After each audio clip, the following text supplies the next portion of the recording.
Video देखें फिर बात करते हैं। करम नामी चीज है या नहीं? किसकी इजाजत से खजूरों को हाथ लगाया है? माजरत बीवी जी, मैं वापस रख देता हूँ। कोई जरूरत नहीं है इनको रखने की वापस। तुम्हारी गंदी नजर तो वैसे ही पड़ गई है इस पर। हम नहीं खा सकते अब, ले जाओ इसको। चाचा बशीर, आप जाएं किचन में, कोई भी चीज चाहिए तो वहां से ले लें। बिल्कुल भी नहीं। खजूर उठाओ और पानी का गिलास भरो, काफी है बस। और हाँ, गिलास भी हमारे बर्तनों में से मत उठाना। मैंने उन्हें इजाजत दी थी इफ्तार के लिए कुछ भी चाहिए हो तो यहाँ से ले लिया करें। उन बेचारों ने तो सिर्फ खजूरें ली थी, उस पर भी तुमने गुस्सा करना शुरू कर दिया। बोला इससे क्या फर्क पड़ता है? आप तो खामोशी रहें। कितनी बार मैंने आपसे कहा कि मुझे मुलाजिम चेंज करके दें, मगर आप तो मेरी बात मानते ही नहीं है। क्यों चेंज करूँ मुलाजिम? मैं इतना सा था जब से वो हमारी खिदमत कर रहे हैं। अब वो बूढ़े हो गए हैं तो मैं उनको काम से निकाल दूं? आखिर क्यों? क्योंकि मुझे नफरत है इस शख्स से। हर वक्त अपनी भूखी नजरें हमारे खाने पर गाड़े रखता है। चलो अब गुस्सा छोड़ो, इफ्तार का वक्त होने वाला, दुआ मांग लो। शाहजेब नमाज पढ़ने के लिए चले गए, आगे टेबल साफ कर दो। जो चीजें फ्रेश हो उनको फ्रिज में रख देना, बाकी चीजों को शॉपर में बांध के कचरे वाले डब्बे में फेंक देना। आप बेफिक्र, मैं साफ कर देता हूँ।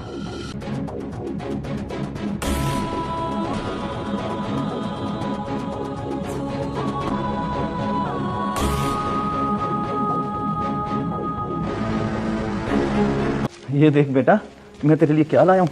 अरे वाह, ये तो बहुत सारी चीजें हैं, लेकिन आपने बहुत देर लगा दी आने में। सेठ साहब के कोई मेहमान आए हुए थे घर पे।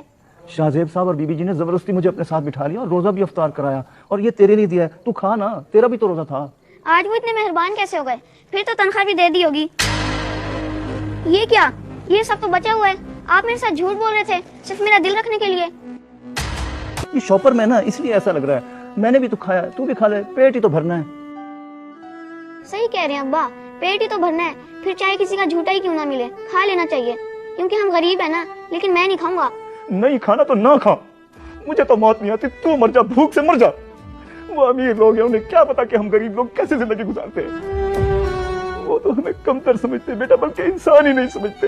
मैंने ये तो नहीं कहा था कि मुझे वो सब चाहिए जो उनके पास है। कम से कम हमारा एहसास ही कर लें, वही काफी है।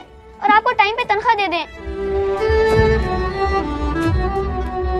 अरे साहब जी, बीबी जी, आप यकीन करें मैंने चोरी नहीं की। जो बचा हुआ सामान था वो मैं ले आया ताकि ये अपना पेट भर ले, और जो फ्रेश सामान था वो मैंने फ्रिज में रख दिया था।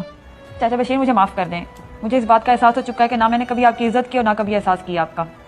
आज मैं आपसे माफी मांगने के लिए आई हूँ। बेटी समझकर माफ कर दें। और आप मुझे तो बचपन से जानते हैं, मैं आपकी दिल से इज्जत करता हूँ। बस इन दिनों में आपका ख्याल नहीं कर सके, हमारी गलती है। बस अब गलती सुधारने का मौका दे दें हमें। मेरे बाबा को दुख देके उनको रुलाने के बाद माफी मांगने से क्या होगा? जब साहब जी और बेगम साहबों को अपनी गलती का एहसास हो ही गया तो हमें क्या। वैसे भी मैंने बड़े साहब से वादा किया था कि जब तक मैं जिंदा रहूंगा आपका नौकर बनकर रहूंगा। शाहजेब जी, कुछ पैसे हैं, आपकी तनख्वाह से ज्यादा ही होंगे। इसका अपने घर का राशन भी ले आए।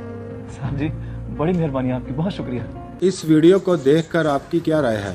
कमेंट्स बॉक्स में मुझे बताएं। जज़ाकल्लाह।